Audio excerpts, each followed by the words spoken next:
Mən biraz yaxın yaşayıram da, indi uşaqlar bilir, amma baxın, qıraqdan gələnlər gəlib tez çatır.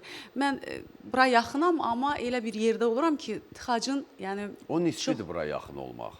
Hə? Nisbi olaraq bura Amma yaxınsınız, inanırsınız, yollar elə vəziyyətdə... tıxac o qədər çoxdur ki, yaxın deyilsiniz. Hə, ay sağ olun. Bax, mən 1 saatdır yəni yoldayam da. Mən soruşuram Ruslan, deyirəm, uşaqlar gəlib. Fikirləşirəm, baxın, kişi xeyalağının efirə gəlməyi daha belə şey olur da. İndi baxmayın da, indi qadının Saçın saçı daradı, var, vəssalam. makyajı var.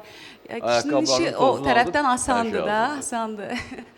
Yox, biz əsas odur ki, sən gözləyirdik, sən gəldin, Can, çatdın, çox qəbul sağ ol. edirik, geciksən də. Yox, problem yoxdur, Allah canım. Mən yenə də hər dəfə mən başa düşürəm ki, bəli, Azərbaycan, ələxüsus Bakıda yalnız bayram günlərində biraz nəfəs aldıq. Bəli. Maşın yox idi, maralı idi. 70-ci, 80-ci illər Çox vaxtda çox üzr istəyirəm. Səhər efirlərinə mənə çox çətin olur əslində. Gedəndə də söz verəndə getməliyəm təbii ki. Amma baxın, bu şeylərə görə deyirəm ki, aramda incilik olar, verilişə çağıranla da. Baxın, efirə gecikə bilərəm. O qədər məsuliyyəti hiss eləyirəm ki, mən də başa düşürsüz. Amma məndən bəzi asılı olmayan səbəblər ola bilir də. Ona görə elə efirlər var ki, səhər efirinə doğrudan gedə bilmirəm. Çünki istəmirəm desinlər ki, söz verir, yəni gecikir də bu baxımdan. Yox, canınız sağ olsun, problem yoxdur. Yaxında Hər şey qaydasındadır. rahatlıqda olur ki, indi çalacam biraz az qalır.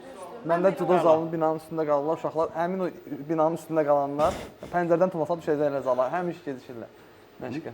Yox, onun bir psixoloji tərəfi də var əslində qalsa. 5 dəqiqə gəlib çatacağam da, baxırsan, amma 5 dəqiqənin özü başqa psixoloji vaxtdır. amildir. Yaxındasansa, yaxında qalır gecikir. Ona görə narahat olmayın, hər şey qaydasındadır.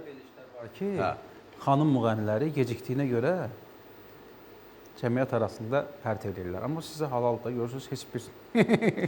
Qarı müəllim centlmen, mədəni Centlmen insandır. sistem, Baxın, ümumiyyətlə xanımları niyə pərt eləsinlər ki, efirə? Bu, yəni sənətçidən asılı olan bir səbəb deyil axı. Düzdür. Məsəl üçün, mənim başıma bir dəfə gəlib, mən efirə biraz gecikmişdim. Mənə xanım dedi ki, daha niyə gəlmirsən, gəlməyəydin də. Mən də bir dəqiqə olasında, mən də belə onun dediyinə diqqətlə qulaq asdım. Sakitcə getdim, sumkamı götürdüm, çıxanda çağırdı, dedim, yox. Yəni, çünki sən mənə deyirsən, daha niyə gəlmirsən? Mən də başa düşdüm ki, doğrudan niyə gəlmişəm mən bura? Mən də sumkamı götürdüm, çıxdım, getdim. İnsan da gecikib yəni, deyil, nə olar ki? Yəni, yenə deyirəm, heç bir sənətçi bilə-bilə efirə gecikməz. Heç kəs, la aparıcısı, heç toya da belə. Yəni, o adam istəyir evinə də tez çatsın, iş yerinə tez çatsın. Yəni, bizdən asılı olmayan səbəbləri var. Amma gərək aparıcı sizin kimi çox mədəni olsun. Çünki sizin də başınıza gələ bilər efirə gecikməyiniz. Tərifləmə Sağ olun körlüyə. ki, sənət adamlarına hörmətinə yanaşırsınız.